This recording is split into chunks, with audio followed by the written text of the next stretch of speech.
I'm going to go ahead and set things straight. I'm going to break the rules of all these secret societies. I'm going to reveal an ancient symbol for what it is. And it's something that's hidden in plain sight that the vast majority of the public today just doesn't understand. And what I'm talking about is the Easter Bunny. And the reason I'm going to talk about it is because I think it's a very important symbol, and that you do need to know what this is about, because it's going to unlock other things for you. So, what is the Easter Bunny? I was listening to this podcast yesterday, and the guys doing the podcast went on this tangent talking about Christianity and how it had warped original pagan ceremonies, and changed them around and this and that, so that now you get Christ's birth at Christmas, where it was supposed to be in April and this kind of thing. I mean, they were on track in some places, but they were missing some key stuff. And when it came to actual Easter and what was going on with the bunny and all that, they were totally clueless as to what this was about. And it's not surprising, almost everybody is. So I'm gonna go ahead and share my thoughts on the whole deal. Okay, first of all, I think the Jesus story is an actual long time, early, ancient, pagan type of story. But it's been twisted. It was twisted by the Italians, by the Romans, for their purposes of control. And what I think it was a story of originally is kind of a celestial story, and it was about the sun, S-U-N, not S-O-N, the sun, and the 12 apostles are constellations, but they're also lunar cycles. It's about the whole annual cycle, and you have this death and resurrection that goes on, and today that death and resurrection is timed around the Easter holiday. In the past, that was actually what the Christmas stuff was about. And what happens is, the sun as it's going into winter, if you watch it on the horizon where it rises every morning, it gets a little further south, until December 21st, where it rises that morning. It's going to rise in that same place for the next 3 mornings to the naked eye. And so that is the death. That's the death. It's coming in the same place. It's no longer moving. It's dead in that place. And then on the 25th of December, it starts coming back our way. It's perceptibly coming back our way. And so that's the big celebration. Now the sun is coming back. And, for people in the northern hemisphere where it gets cold in the winter, that's a big deal for the sun to be coming back. So that's what's being celebrated. I think the birth thing is actually the rebirth. That's what December 25th is about, is the rebirth. I don't think there ever was a birth in April. If you want to think that there was, then I would say look at the equinox, and look at the way that at the equinox there starts to be more daylight than night. Maybe that would be the time of birth. But to me, I think it's all at the solstice. That's where the death happens. That's where that 4 days of death time, and then the resurrection, which is the birth. That's what I think. Okay, and what's my opinion about Easter then? What's the big deal about Easter? Easter is about the eggs.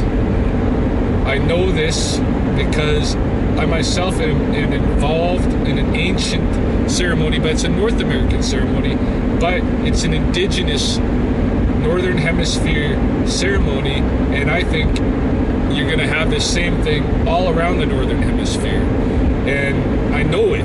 I know this is what Easter is about. It's about the eggs. So here, for my ceremony, I have to go out and collect waterfowl eggs to feed the people attending my ceremony. And when are those eggs available? They are available at the first full moon after the equinox. First full moon after the equinox. When is Easter? Easter is set on the first Sunday after the first full moon after the equinox. So they just threw a Sunday in there, and that's part of their, making time static thing. So, but it's the full moon after the equinox that is the big deal, because that is when the first waterfowl eggs are available. They're goose eggs, Canada goose eggs. And shortly after that, the ducks start putting their eggs too. It's one big sequence after that, but that's when it starts. That's when you go find your first eggs. And they're hidden in caches where the geese are making scrapes in the ground. They're laying an egg and then they're covering it over with grass and they're hiding it. That's why you have to go hunting for those eggs. You have to actually try to find them. That's what it's all about. And why is it such a big deal? Because in the northern hemisphere, in the late winter, people are starving. They're hungry.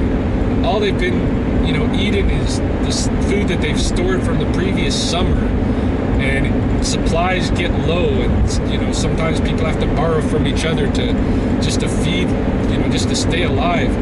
And then along comes this full moon after the equinox, and the birds are returning and they're laying eggs, and that breaks the winter famine. That breaks the starvation.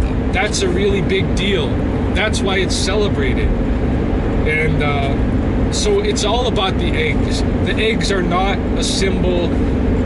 They don't represent fertility or represent this or that or the other thing. They don't stand for anything. They're food.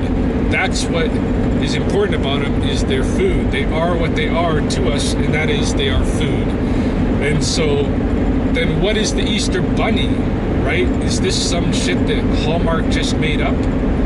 Like, where does this bunny come from that goes around laying eggs? Here's the big reveal. This is what the bunny is. The bunny is the moon. The Easter bunny is the moon. The full moon after the equinox. It's the white rabbit. Think about it. Where else does the rabbit come up? It comes up in these European stories. You get like Alice in Wonderland. And the rabbit's running around, I'm late, and all of this stuff. The rabbit is time, because the rabbit is the moon.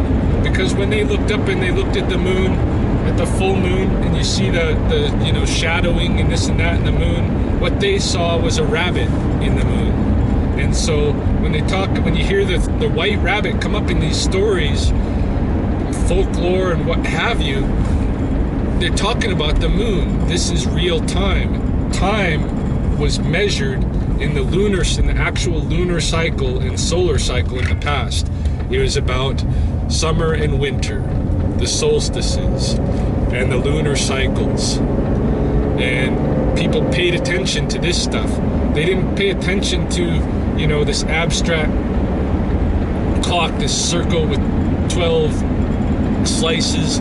They didn't pay attention to these things that used to be the lunar cycles that have become abstracted, made static, and turned into the things that we call months now.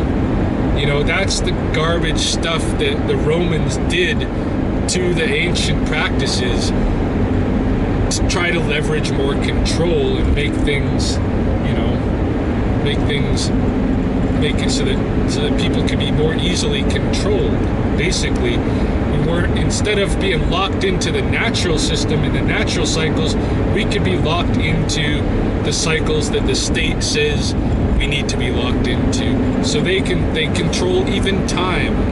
And this is why, I find really interesting at the beginning of the movie Matrix, like, I don't even know if the directors really understood this completely. In fact, I don't think that they did. I don't think the directors or screenwriters understood this, but I would guess that just by happy accident, at the beginning of the movie The Matrix, when Neo is first being directed toward perceiving the Matrix, he is told to follow the white rabbit, and this girl comes to his, this group comes to his apartment door, and this girl has a white rabbit tattoo or whatever. Follow the white rabbit.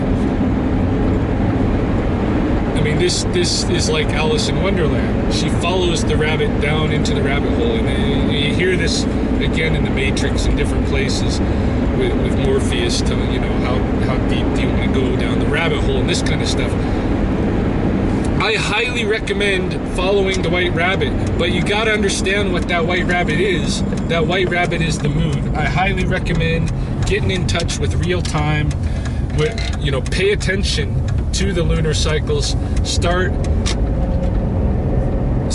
organizing your life around that time, that kind of real time, and do the thing, pay attention to nature and what nature is doing in relation to that real time, so that you don't end up having this stupid holiday where you don't know what the fuck is going on. We're just supposed to color some eggs and lay them around our house and tell our kids that the bunny brought them. Nobody knows what the heck is going on here. That's not what you're supposed to do on Easter. What you're supposed to do is go outside and go find some eggs that the moon brought. The full moon is your cue. After the equinox, the full moon is your cue that the eggs are going to be ready, and they always are. I guarantee you, they always are. So this is what it's about. All this, we're lost because we're not following the white rabbit. The white rabbit is an initial. It is an initial, a really, not even initial, but it's a really just fundamental thing that you need to be doing, is following real time. And if you follow real time, this kind of stuff is going to reveal itself to you. I didn't read this Easter stuff in a book. I didn't hear it from anybody else. I made sense of it myself because I'm engaged in real time and I see what's going on with the eggs, and I just put this together in my head. Oh, that's what the white rabbit is. Oh, that's what the eggs are about. They're food. Duh. It's ridiculous. So, if there's any message I have to say here, it is follow the white rabbit. The white rabbit, the Easter bunny, is important. It is important. It's not a symbol. It's the moon. It's real time. Engage with it, and the mysteries are going to open up for you.